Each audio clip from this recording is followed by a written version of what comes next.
ক্ষমতার পদত্যাগ, দফা এক দাবি এক, ক্ষমতার পদত্যাগ। দফা এক দাবি এক।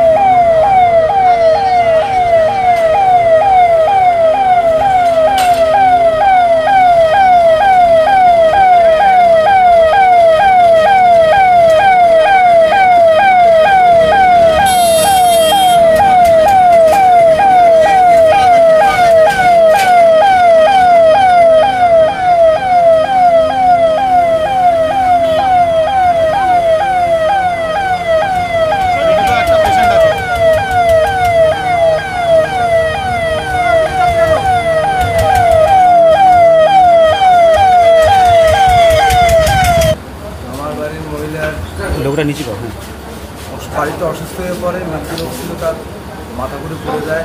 হসপিটাল থেকে ট্রান্সফার লাগে, আলুলিয়া হসপিটাল নেওয়ার সময় রাস্তায় জাম অবরোধ হয়। ওখানে আমার 13 থেকে মানে কোনো রাজনৈতিক দল বিজেপির থেকে যে অবরোধ ছিল, ওখানে বিজেপি মানে রাস্তা অবরোধ করেছে। সেই অবরোধের গতিকে 13 থেকে 14 মিনিট আমার ঘুরপাক খাওয়া লাগে। তবে হাসপাতালে যেতে পারিনি সময় মতো, টাইম মতো আমি পৌঁছতে পারিনি, তাই আমার কিন্তু অ্যাম্বুলেন্স তো ছেড়ে দেওয়ার কথা, তারা ছাড়েনি না। তা একটা পুলিশের সাথে আমার ড্রাইভারের সাথে চেনা কথা ছিল, সে বলছে আমাদের একটু ছেড়ে দাও, আমাদের পেশেন্ট আছে। বলে না, এখান থেকে যাওয়া যাবে না, তো ওই পাশ থেকে আর সেটা অনেকটা সময়ের সাপেক্ষ, অনেকটা সময় আমাদের 13 থেকে 12-13 মিনিটের মতো। তারপর যখনই হাসপাতালে নিয়ে গেলেন, তারপর কি হলো? তারপর ওই ভর্তি লিখে নিল, নিয়ে বেটে দিল, মারা গেল। কি নাম স্ত্রী? স্ত্রীর নাম শীত। এখন কোথায় আছে? এখন রানাঘাট। কত বছর বয়স আপনার স্ত্রী? বাচ্চা আছে? না, প্রেগনেন্ট। প্রেগনেন্ট অবস্থায় এরকম অবস্থা হয়েছিল? আপনার কি হয়? আমার ভাই। ভারতীয় জনতা পার্টির এই আন্দোলনের জায়গায় থাকবে, কিন্তু আমার কাছে খুব অবাক লাগলো যে একটা অ্যাম্বুলেন্সকেও তারা ছাড় দিতে পারলো না বা দিল না, যে কোনো একটা। এটাই হচ্ছে সবথেকে বড় দুঃখের, যে কোনো আন্দোলন যে কোনো রাজনৈতিক দলই করতে পারে, আমরাও করি, তারাও করে, কিন্তু মানুষের প্রাণ চলে গেল, এটাই সবথেকে বড় দুর্ভাগ্যের এবং দুঃখের। আসলে অর্গানাইজ না হয়ে কোনো কিছু করতে গেলে যে সমস্যাগুলো তৈরি হয়, ঠিক কালকেও ঠিক সেটাই হয়েছে। আমি আশা করব যে তারা এই ঘটনাতে পরবর্তীতে আগামী দিনে যে কোনো রাজনৈতিক আন্দোলন তারা করুন, কিন্তু মানুষের যেন মৃত্যুর কারণ না হয়ে যায়। দলীয়ভাবে কি পরিবারের পাশে থাকছেন আপনারা? আমি নিশ্চিতভাবে আছি, নিশ্চিতভাবে আছি। ঠিক আছে।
আপনি যে ঘটনার কথা বলছেন, বিষয়টি আমাদের সম্পূর্ণভাবে ভালো করে জানা নেই, তবুও দলীয় কর্মীদের কাছ থেকে বিষয়টি সম্পূর্ণ জেনে নিয়েই মন্তব্য করা উচিত। কিন্তু তবুও বলব, যদি ঘটনা এরকম কিছু ঘটে থাকে তাহলে তা সম্পূর্ণ অনভিপ্রেত। আর এই বিষয়টি চাক্কাজাম কর্মসূচি আমাদের দীর্ঘদিন ধরে নেওয়া হচ্ছিল, ফলে এটি পুলিশ প্রশাসনের কাছে এই তথ্য ছিল। এখন পুলিশ প্রশাসনের উচিত যে রাস্তার কন্ট্রোল তাদের সম্পূর্ণ নেওয়া, এবং এই ধরনের অ্যাম্বুলেন্স সহ জরুরি বিভাগের যদি কোনো গাড়ি থাকে তাহলে তাকে অবিলম্বে পাস করে দেওয়া। আমাদের যে দলীয় কর্মীরা যারা ছিল তাদের কাছে এই নির্দেশ অলরেডি দেওয়া ছিল, এবং সেক্ষেত্রে বহু গাড়ি তারা পাস করেও দিয়েছেন। কিন্তু যদি এই ধরনের ঘটনা ঘটে থাকে তাহলে আমাদের দলীয় কর্মীদের পক্ষে এটা সম্ভব নয় যে রাস্তার কোন দূরে কোন প্রান্তে কোন গাড়ি দাঁড়িয়ে আছে, কোন অ্যাম্বুলেন্স দাঁড়িয়ে আছে, এটি লক্ষ্য রাখা সম্ভব নয়, কারণ যেহেতু একটা কর্মসূচি চলছিল। এই বিষয়টি লক্ষ্য রাখা উচিত হচ্ছে পুলিশ প্রশাসনের, কারণ রাস্তার কন্ট্রোল কিন্তু তাদের হাতেই থাকে। যদি তারা তাদের এই কাজে ব্যর্থ হয় তাহলে কিন্তু তার দায়টা সম্পূর্ণ পুলিশ প্রশাসনের ওপরেই বর্তাবে। এইরকম ঘটনা যদি ঘটে থাকে তাহলে দায় সম্পূর্ণভাবে পুলিশ প্রশাসনের, এটি কখনো ভারতীয় জনতা পার্টির দায় নয়। প্রথমত 1 নম্বর যে এইরকম ঘটনা, আমি আবারও বলছি যে এইরকম ঘটনা অত্যন্ত অনভিপ্রেত এবং দুঃখজনক ঘটনা। যদি এইরকম ঘটনা আগামী দিনে যাতে না ঘটে, সেই কারণে পুলিশ প্রশাসন যদি এই কাজে ব্যর্থ হয় তাহলে আমাদের দলীয় কর্মীদের আমরা দল থেকে এই নির্দেশ দেব যে তারা যেন সম্পূর্ণ রাস্তার তদারকিতে থাকে এবং আগামী দিনে এই ধরনের যদি অ্যাম্বুলেন্স এবং জরুরি পরিষেবার কোনো গাড়ি রাস্তাতে থাকে তাদেরকে অবিলম্বে যাতে পাস করিয়ে দেওয়া যায় সে নির্দেশ আমরা দলের তরফ থেকে দেব।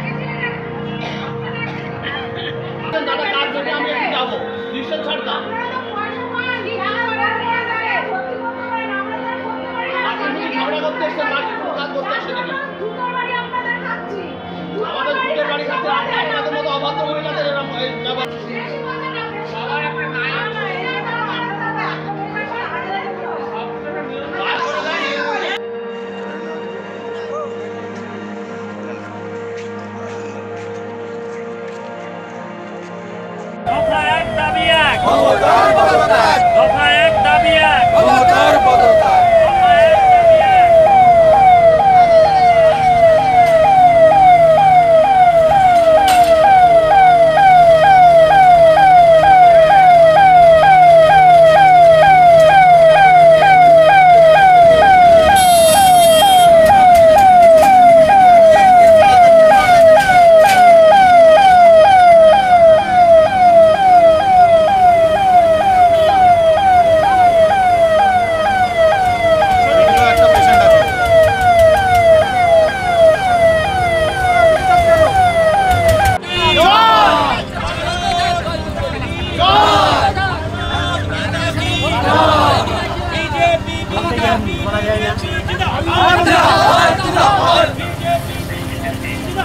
জিন্দাবাদ, জিন্দাবাদ।